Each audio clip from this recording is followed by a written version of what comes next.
Welcome to the History Hotline, a direct line to a better understanding of all things Black history and beyond.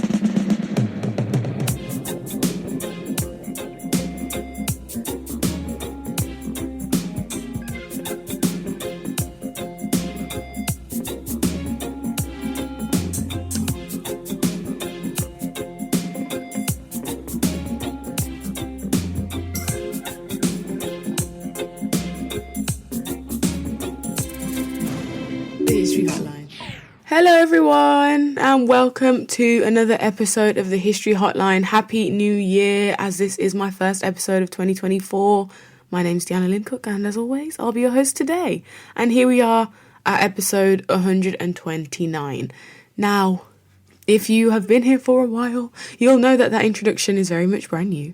And I wanted to give a huge thank you to Waylon Mackenzie Witter and Royal Sounds for creating that new introduction for me.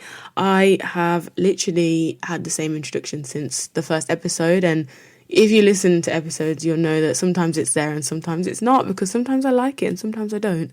But this new introduction I am so happy with. I absolutely love it. Royal Sounds did an amazing job on the music and Wayland on the production, so thank you all so much, and stay tuned all the way to the end for the new outro, and I hope you do enjoy it.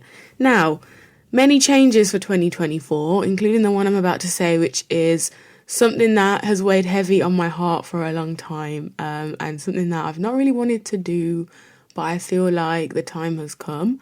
And that is moving these episodes to no longer be a weekly output, but for it to be fortnightly. So there'll be an episode every other week starting this week. So the next episode won't be until the 30th of January. And I've come to that decision because life's really busy. And doing a PhD, don't get me wrong, I'm not like surprised that it's really like time consuming and difficult, but wow. So yeah, fortnightly just makes a little bit more sense to me. I think in the past, when this podcast started, you'll remember the episodes were actually quite long. They were about an hour, sometimes over an hour, 45 minutes at a very minimum. And it's only now when I have guests that the episodes go on to an hour. I've been really conscious to keep the episodes short. And that's because of, estimated commuting times and thinking about what people's attention span is like. But actually, I feel like the episodes that I'm able to do in 20 minutes to 30 minutes are not as in-depth as I was doing in the beginning. And I really enjoyed going in depth. I enjoyed giving the context. I enjoyed really setting out the scene for the historical moment or thing I was talking about in the episode. And so I'm quite excited to go back to much longer form episodes, really going into these historical moments and issues. Like today's will be about the Race Relations Act, and I'll be able to set the context, within a really long history of acts that have allegedly, been put out to protect Black and Asian people in Britain and the colonies. And so being able to kind of have the time to do more in-depth research over 2 weeks as opposed to weekly, actually putting the episodes out on social media and, marketing them and recommending books and reading lists that go along with the episodes that I am creating, it just makes sense in a 2-weekly model. And for a final point of housekeeping, shall we say, I am currently doing a PhD, as you will be aware, and it looks at the experiences of children migrating from the Caribbean to Britain as children in the post-war era. The people I've interviewed so far have mostly migrated in the late 50s, 60s and very early 70s. So that is the focus. The post-war era is the kind of time that I'm studying, and I am looking for more participants. If you haven't heard or seen the call out that I have put out, please, if you know anybody that fits the bill or you yourselves fit the bill, having migrated to Britain from the Caribbean as a child in the post-war era and having been to school, so when I say child, I mean under the age of 16, but not as like a baby or a really young child. So whereby you would remember some of your experiences at school in the Caribbean and then at school in Britain, as you ideally migrated through the two systems.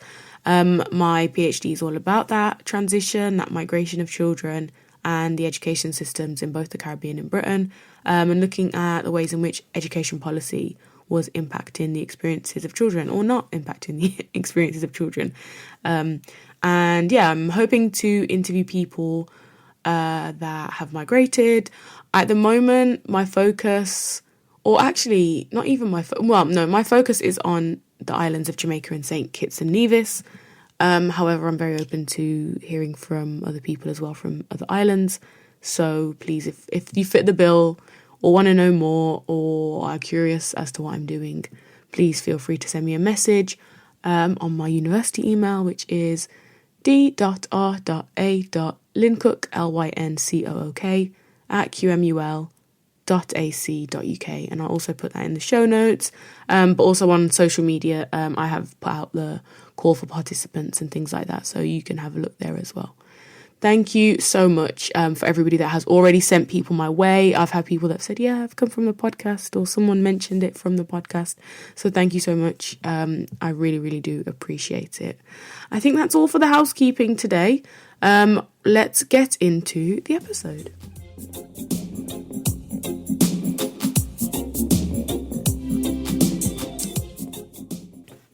Today's episode is all about the 1965 Race Relations Act and what it aimed to do, how it was passed through in law, and then the longer history and context that led up to that 1965 Act being passed. Because prior to that, there was, as you can guess, no legislation that would penalise someone in the eyes of the law for racism, racial discrimination, inciting hatred.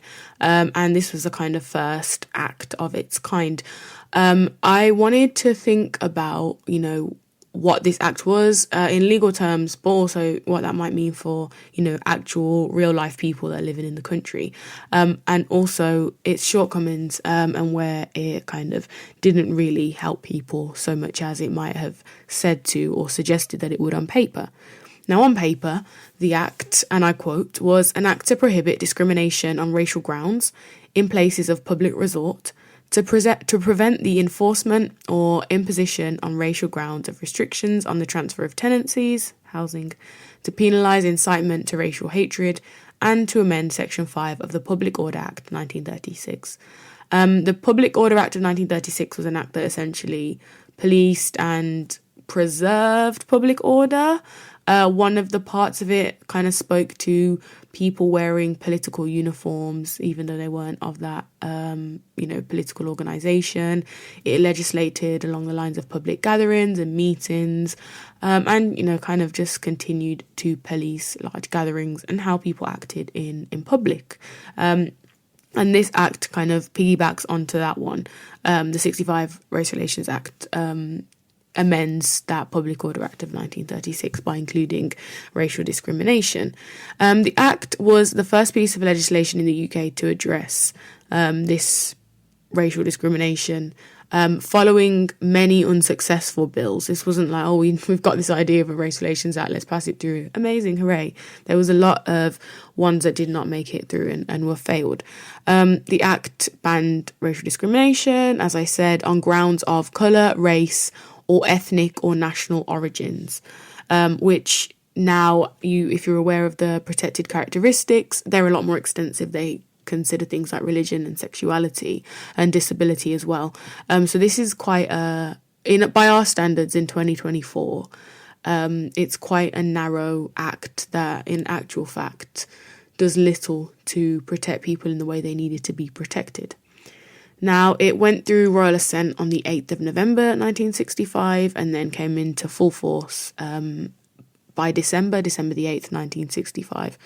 So it was introduced by the government, and it was in response to the number of people that had obviously moved from the Commonwealth countries. At that point in 1965, there would have been nearly 1 million immigrants living in the UK from Commonwealth countries. And of course, they were dealing with racial discrimination in so many varieties, shapes, sizes, forms on a daily basis. However, I will say, and this is in bold, it was criticised, and it is still criticised, for failing to address vital areas of discrimination, and in the areas where it was most prevalent, employment and the wider aspects of acquiring accommodation. And it did lead to the passing of the 1968 Act, which extended itself to make unlawful acts of discrimination with employment, housing and advertising.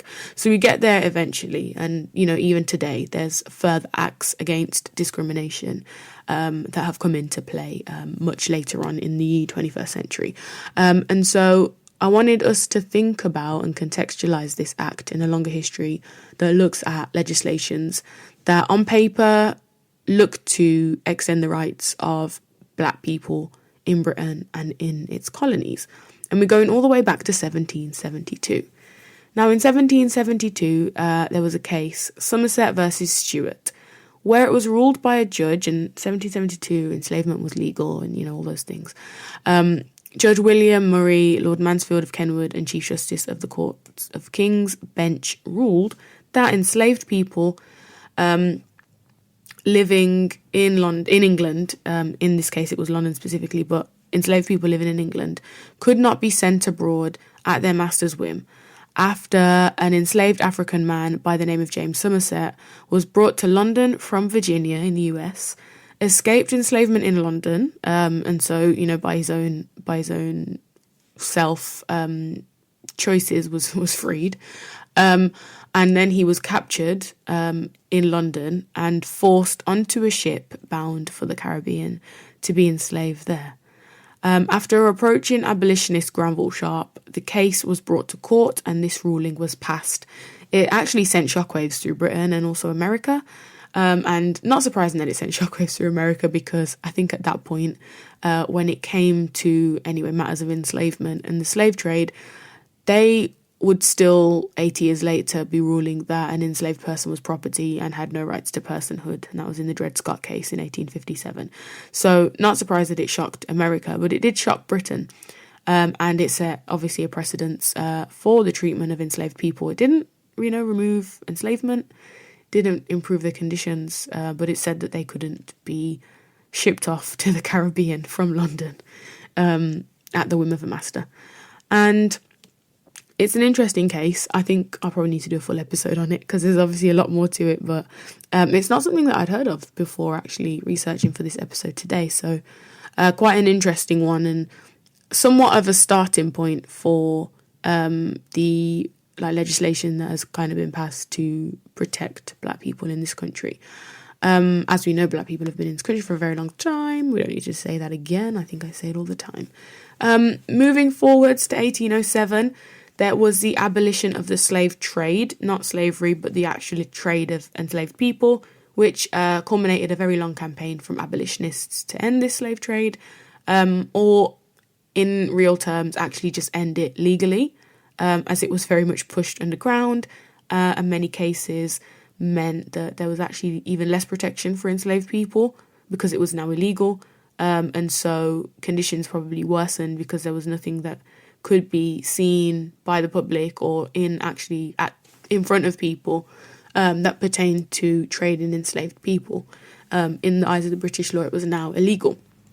And so people were still being kidnapped and transported across from Africa to the Americas in Europe, but it did cut it down significantly because obviously some people would not be willing to take the risk, and started to move into other modes of trying to increase the enslaved population, most notably in the Caribbean, and that's a whole nother episode, to be honest, as we talk about the ways in which slave owners tried to increase the enslaved populations. Now, we fast forward to the early 20th century, and during World War One, there were many racist recruitment policies, which meant that West Indian volunteers that wanted to support the war effort were not accepted and unable to join, as Britain probably realised that they were losing the war at a variety of moments and that this war was dragging on a lot longer than they had originally anticipated. Sounds very familiar. They began to accept volunteers from the West Indies as a part of a new regiment called the British West Indies Regiment. And whilst this wasn't a legislative change, it wasn't law that was passed, but there was no law that suggested there should be a colour bar or that West Indian people couldn't be accepted to service. And because there was no law that said this was the case, there wasn't a law that would then reverse that. It was basically people's own prejudice, and people in power and their prejudice. And this is something that I want to pull out of this episode. And it's a theme as we think about a lot of these acts. Laws are all well and good, and changing the law is all well and good and great. However, if people's actual, attitudes in their hearts haven't actually changed to be more tolerant, less racist, less discriminatory, less prejudiced, then in some cases these acts don't really do much. And whilst in this case, West Indian people wanted the right to serve, and this change in decision allowed them to do so, there was still a perception that they were less than, they were inferior, they weren't allowed to fight within British regiments. They had a separate British West Indian regiment because it was seen as Britain not having control of empire if you had black soldiers with guns, in the same standing as white Europeans with guns. And that was essentially the way it was seen. It was seen as improper for these black people to be in a space where they would be killing white Europeans, i.e. Germans. And even though Britain were literally fighting a war against them, they would have rather not have black people on the front lines. Oh, racism is crazy. Anyway, as World War I came to an end, many port towns in the UK had an influx of seamen and members of the merchant navy that opted to stay in Britain from the West Indies and from Africa. And I've spoken about that a lot in episode 13, a long time ago. However, racial tensions led to riots across the country in 1919, which is what the episode is about. Places like Glasgow, Liverpool, Cardiff, Newport and Hull, many other cities as well. And despite the fact that it was for the most part white British men inciting these attacks on these black seamen and members of the merchant navy, a disproportionate number of black men were arrested, and these race riots led to restrictions on black people. Not where he thought this was going. The Special Restrictions Coloured Alien Seamen's Order of 1925 came out of an issue that I would argue was black people being racially discriminated against, being physically attacked, being open to violence in these port cities. However, it leads to police having the power to arrest black and other sailors from other parts of the Commonwealth who failed to provide, and I quote, failed to provide proof of nationality. And it also led to things like these black men from finding affordable housing, jobs, and entering certain public places. It's a point I raise because I want to make the point that racial tensions in Britain don't always lead to the protection of black people or that group of people that is facing the discrimination, because they're just branded as racial tension. The term itself, racial tension, is actually very problematic, and it's one I think I might stop using unless obviously it really does fit the bill, because tension suggests that it's like a back and forth. There's like two sides to this racism, but in a lot of cases actually it was just the antagonisms of white people, in this case the seamen that felt threatened by the fact that there were immigrants that would have been in Britain that were competing with them for jobs, for housing and for everything else. The story doesn't change. Different day, same story. And I also wanted to raise a point that laws, as I said and have said, can only go so far to create change. But this was one of the instances where these, tensions lead to further sanctions on a black community. During World War II, if we fast forward 20 years or so, West Indian and African volunteers once again found themselves unable to be part of the war effort due to race. And the likes of the League of Coloured People, led by Dr. Harold Moody, fought against these prejudice to have this unofficial colour bar removed and to see black people across the Commonwealth take up roles of service in the war effort alongside white soldiers.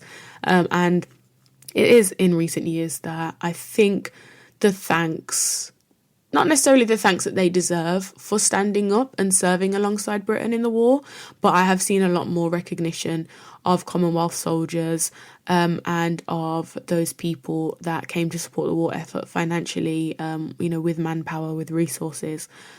from all over the world, all over Britain's empire. They were able to do that. And I would say, as much as I don't necessarily understand the sentiment for fighting for a country that really doesn't want you to fight for them, I do understand at the same time, if that makes sense.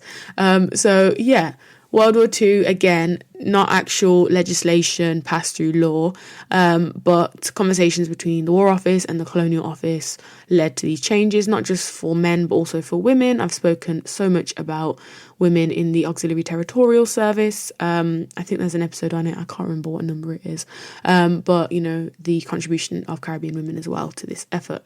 And again, a change in sentiment because of the need of war, and the need for manpower, leading to, arguably, whether we think that people being allowed to fight in war is progress or not, it's definitely, in a sense, a change, and it also opened many doors for many Caribbean people for professional development and things like that, and then gave them the kind of ability to comfortably and confidently move to Britain after the war was over, and we'll get to the Nationality Act very soon.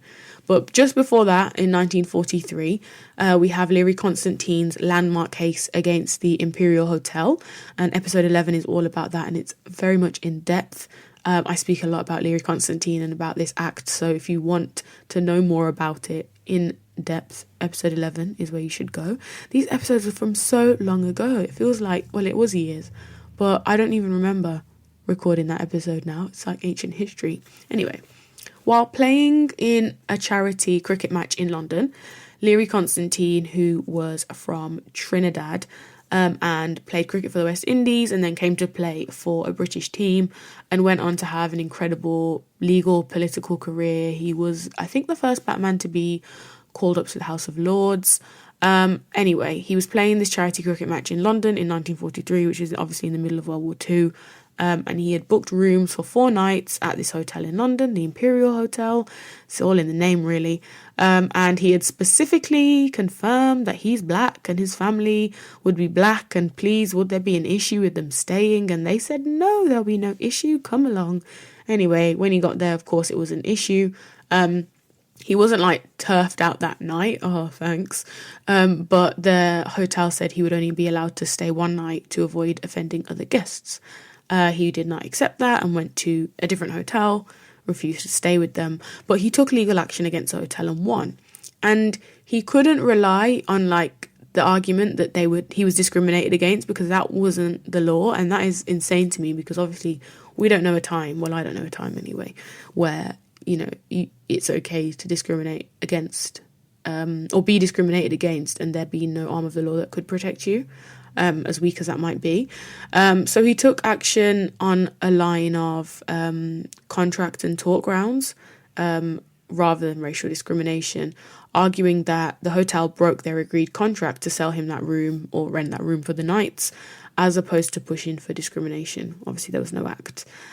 So them knowing that he was black and still saying it would be fine, and then him turning up and then being like, it's actually not fine, was the line he went on, and he won that case. And this case is definitely thought of and seen as being one of the reasons that the 1965 Act gets pushed through, you know, as it is nearly 20 years later, over 20 years later, 22 years later, but it is often viewed and cited as one of the reasons and one of the like key points. Is a precedent, is that what the lawyers call it? In thinking about race relations. 1948, the Nationality Act is passed, which provides all Commonwealth citizens with entry into Britain, along with the full citizen rights, for better or for worse, she says, 3 generations on in this country.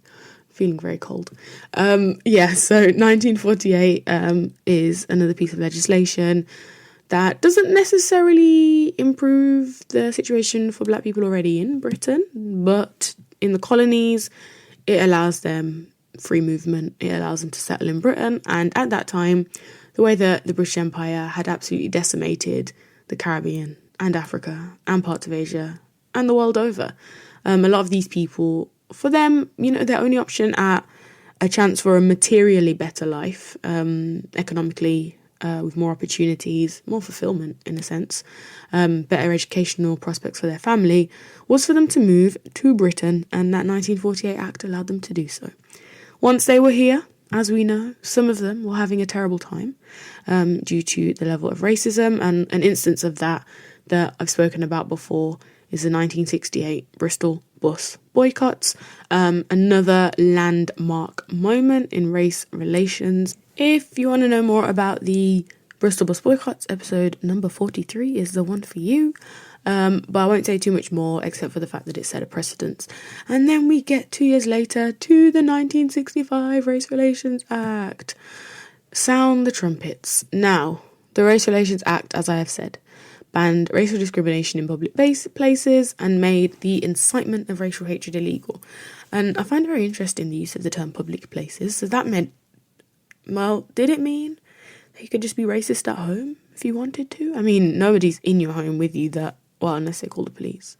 But I think it means actually targeting a person in a public place and inciting racial hatred for other people to then be racist towards somebody or a group. As opposed to, you can still be uttering racist words as long as they are not in a public place. That's what I'm reading. Maybe I'm reading that wrong. And I understand you can't really police people in their houses or in their minds. And I guess this is what I mean when I say laws aren't changing attitudes or actually changing the reality in some cases for people. Because if you're still racist, you're still making black people's lives a living hell. And no one's catching you because you're not saying it in a public place or in front of enough people to hear, then your word against theirs. And we know how the police are and how much they protected black communities, i.e. not at all. So realistically, how much was this act going to help people? Anyway, one thing about this act, which I've mentioned, but I want to stress, is the fact that this act is never, ever mentioned without this footnote. The footnote is, it did not address the issue of discrimination within employment and housing. And by way of housing and acquiring accommodation, there was actually a clause within it about whether or not the landlord lived in the house. They could discriminate if it was the landlord living in said house. He could still say, I don't want a black person living with me. However, if he or she did not live in that house or property, the black person, say, was trying to rent in, then they couldn't say, we don't want a black person living here. It's quite an interesting little disparity, shall we say. Very interesting indeed. But it didn't address employment, which was one of the biggest issues for black people at that time, especially when the vast majority, apart from maybe the children that I'm researching in my PhD, came to Britain for better jobs, for more variety of work, for better pay, for better economic and financial conditions. And so the fact that in employment is where they're being discriminated against, and this 1965 Act does not even do anything really, in real terms, to make that experience better, is a big problem.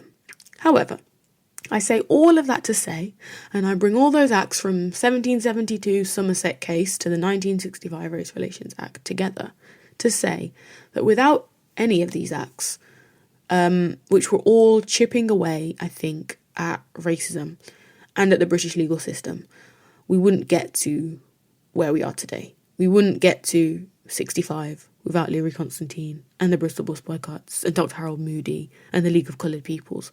And we wouldn't get to, the acts that we have today without all of these that come before it. That's partly because of the way the legal system works, and that's the way justice and social justice works. We stand on the shoulders of those that came before us, and we continue to chip away at the systems that hold us back and marginalise us and discriminate. And so here we are in 1965, and now I'm going to talk a little bit about, how it came to pass, who was pushing it through, who was trying to block it. So in 1965, as I've mentioned, there were around 1 million Commonwealth immigrants living in Britain. Casual racism was everyday life for many of them, and there was simply no legal framework to stop it. The left-wing member of Parliament, Fenner Brockway, had introduced a bill to put a stop to racial discrimination 8 times from 1956 all the way to 1964. In 1958, London saw the Notting Hill riots.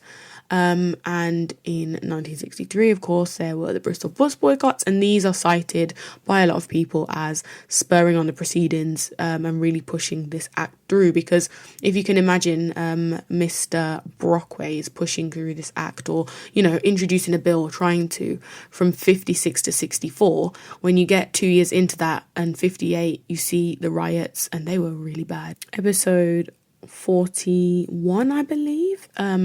If you want to know more about those, I reference them as a moment of increased racial tension. But realistically, it's a moment of increased racism that formulates itself and manifests itself as extreme violence in West London streets in 1958. And, these proceedings, as I said, are spurred on by events like these. Which is why I think it's so important to really contextualise this act in a long history of other acts. It was eventually drafted by Home Secretary at the time, Frank Soskis, and there was cross-party cooperation. It was, I believe, Harold Wilson's Labour government that it goes through. Not that I think it matters that much. Fun fact about Harold Wilson is that he studied history for only 1 year, before switching to PPE at Oxford, of course. What else would a Prime Minister study? But, a little bit about the kind of political context at the time. Now, the Communist Party have quite an important role, I'd say, to play. I did mention it's quite a very left-wing member of Parliament that wants to see this legislation and is actually putting these bills through, 8 to be precise, to get this done. The party is campaigning for legislation to fight racial discrimination that faced by the new arrivals in the country, Commonwealth citizens. And in 1955, so 10 years before, the International Department published a pamphlet which was called No Colour Bar in Britain, and it contained a charter of rights for Commonwealth migrants coming to Britain. They had 2 arguments for the introduction of a Race Relations Act. One of them was a continuation of their obvious ideology that was anti-fascist. Remember, we're coming off of World War II, where we've seen fascism on display for the world to see. And they also wanted just to see more legislation, more legal ways to combat racial discrimination, because they were arguing that it's a lot more widespread than just the far right or the far right fascists, who are somewhat a minority, a loud minority as it would be, but a minority all the same. And they're arguing that actually it's not just, these really small, dark corners of society that are pushing racism and fascism. It's actually a lot more widespread. And in order to target these fascist organizations, and they reference Oswald Mosley's union movement, there needed to be some kind of legislation. It needed to be a criminal offence.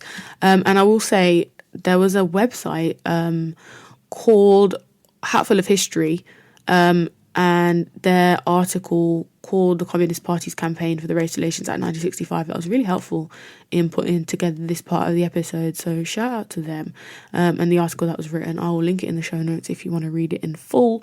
But a lot of the information I'm taking from this section of the episode is from that site.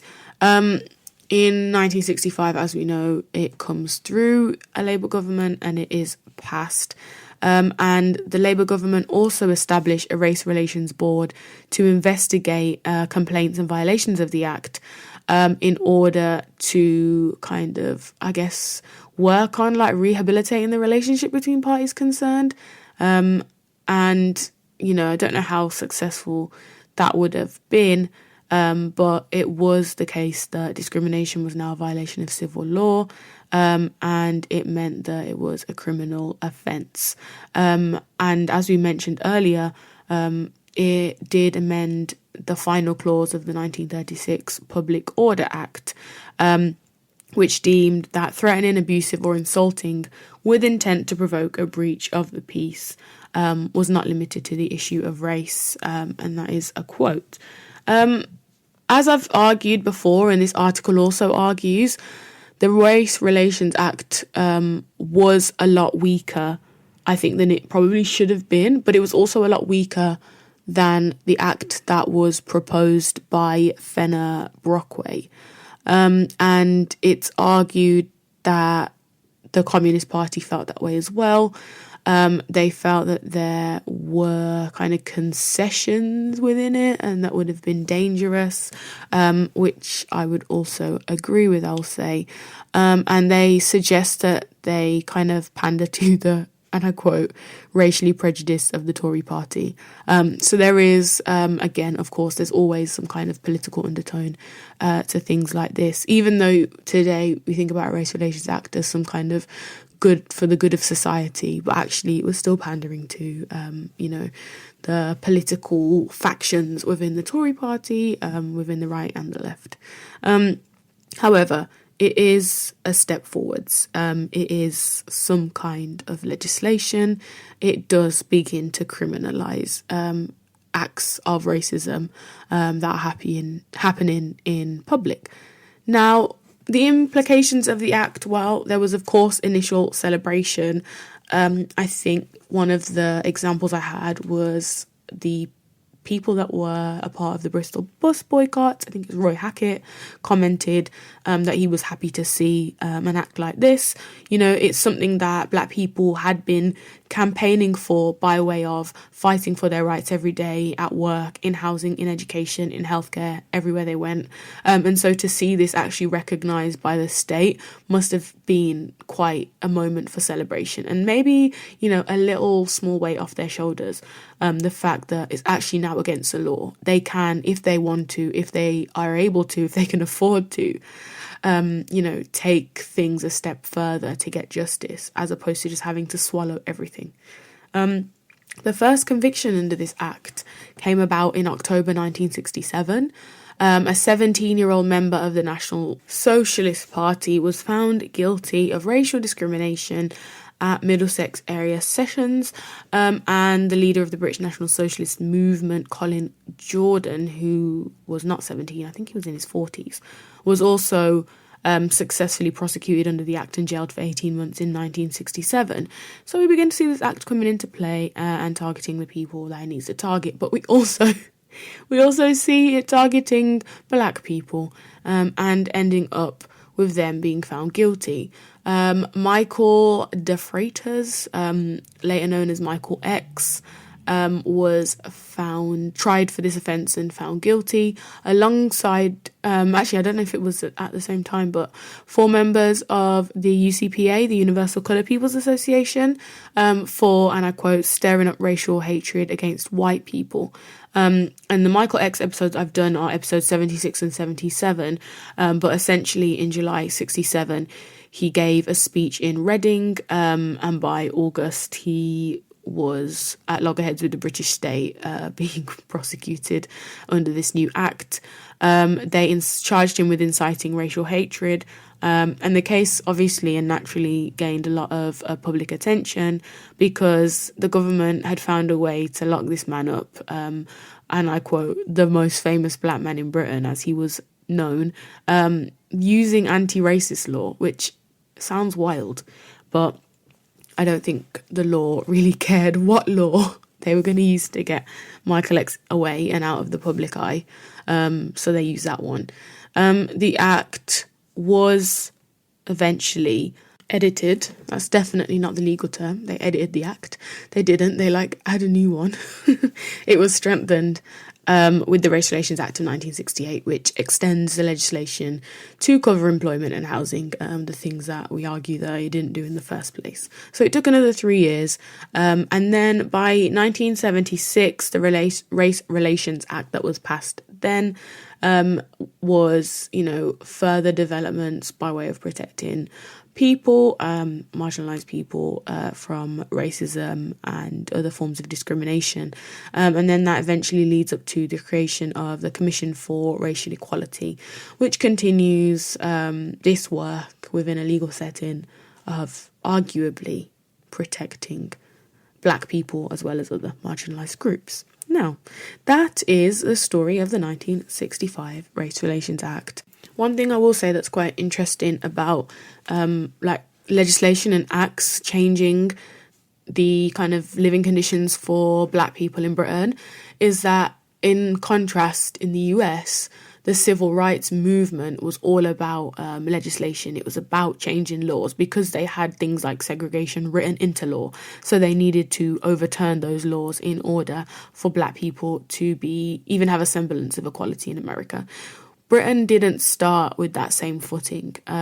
As we went back to 1772 at the start of the episode, Britain had enslavement. They had enslaved people on British soil. Once that was abolished, they essentially had global colonies, of course, due to empire, of Commonwealth subjects that were black, that were Asian, from Africa, from the Caribbean, from all over the world, that would see themselves and find themselves on British soil very soon. And so it's a very different kind of issue when we're thinking about how far these acts can go when, in its initial sense, there are no acts that are actually legally discriminating against people. There's no acts protecting people, but there are also no acts that are persecuting people by way of law, which they had in America from enslavement, as all of American slavery was on American soil because they didn't have an empire in the way that Britain did. And so that is, a few things to think about at the end of that episode. And a big thank you for tuning into the episode. I hope you enjoyed it. I feel like I haven't done a proper history, teach you something about something that happened in the past. I think everything that's happened recently within the world has been so overwhelming. It feels very wrong to not come on here and talk about it. Things being the situation in Palestine, Congo, Sudan, Guyana, all around the world. There are so many issues. In saying those 4, I've probably missed another 40. Things happening within Britain, the US, Africa, the Caribbean, all over the world, Australia. I'm literally just thinking of examples of issues around the world that are really negatively impacting the lives of people at a variety of levels, all because of colonisation, European colonisation, especially Britain. Everything that's happening now, for the most part anyway, is a result of Britain. And I will leave the history segment of this episode there.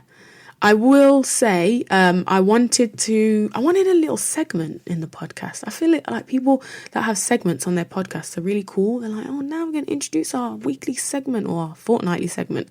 And so the segment I have decided on is that I'm going to tell you what I'm watching and reading in the fortnight of this episode. And I'm going to tell you because sometimes I read things and I watch things and I think, I'm just going to go on the podcast and talk about them because they're so great or also terrible. But this week especially, I can only think about, well, not literally, but, in a hyperbolic sense, I can only think about the post office scandal.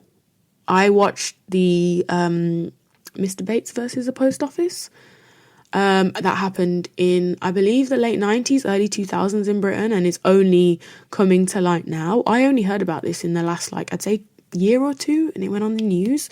And the scandal is whereby a lot of postmasters, and I say a lot, it's 500 to 600, maybe even more, were deemed as stealing from post office earnings, in a sense of they had this computer technical system that was cashing up wrong and people were interfering with the systems remotely, and then the postmasters, so the people that own the post office, who just tend to be average Joes, elderly people that have these post office, are pillars of the community, and are now being accused of fraud. And there's a part of their contract that says that if their earnings are out by any amount, they have to pay it back. And so some of them had bills for tens of thousands of pounds, and they're being called thieves, and they're literally we didn't take the money. And honestly, I watched all 4 parts yesterday, and it was heart-wrenching. It just, if you haven't watched it, definitely watch it. Familiarise yourself with that case. another failing of the British state.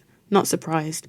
Wonder how many more we'll hear coming out in the future, and how many things are happening now. Like, how many people are in situations like that, thinking they're alone, thinking that, nobody can help them, and this miscarriage of justice is occurring, and they don't even know that other people are going through it as well. Anyway, really blew my mind yesterday watching that. I'm reading many things, but I'm reading fiction-wise The Colour Purple by Alice Walker. There is a film version of the musical coming out the end of the month in Britain. I think it's already come out in America, and I'm very excited to watch that. It's a book I studied at university, and I saw the musical a few years back, and so I'm quite excited to see a film adaptation of the musical, even though I don't really like musicals, but a great classic. And I think it's quite important that I don't really like remakes, but I think sometimes it's a good time to remake things, and it seems like it's going to be really good, despite all the issues that seem to be coming out with the actresses and actors who aren't really being paid fairly, treated fairly, and by fairly I mean in the same way as they would on other productions. So something, again, to think about. And the thing I'm reading academically, shall we say, is a book that came out in 2019, Education and Race from Empire to Brexit, by Sally Tomlinson. And it is kind of putting some of the education policy that specifically pertains to race through the context of empire in the post-war period, which is where you see education being compulsory for the first time in 1944 with the Butler Education Act. And it going all the way up to kind of the present day with Brexit, and looking at, again, the legislation, the language used around immigrants coming to this country and them accessing education, and some of the issues that are kind of being spouted as a result of these migrations. Great text. It's not directly linking to my PhD, but, you have to read around the subject, and I would recommend that as a really good book. So yes, that brings me to the end of the first episode of 2024. Oh, I've really enjoyed being back on the microphone, I will say. Thank you so much for listening. We'll be back in 2 weeks with a really special episode. It's going to be a jam-packed one, actually, that thinks about immigration, deportation. It's going to have a few special guests on it. And I'm not going to say any more because I haven't actually recorded the episode yet. So maybe it's different to how it is in my mind by the time it comes out. But please do tune in 2 weeks' time, and I will see you again then. Thank you so much for listening. Goodbye. That's it for another episode of the History Hotline. If you enjoyed it, please rate and review us on whatever podcast platform you listen to, or tell a friend to tell a friend. To continue the conversation, follow us on social media at The History Hotline on Instagram and at The History HL on Twitter. The History Hotline is hosted by me, Deanna Lynn Cook. Research and marketing done by Zakia Riaz. Production by Waylon Mackenzie Witter, and original music provided by Royal Sounds. Sponsored by Musetopia.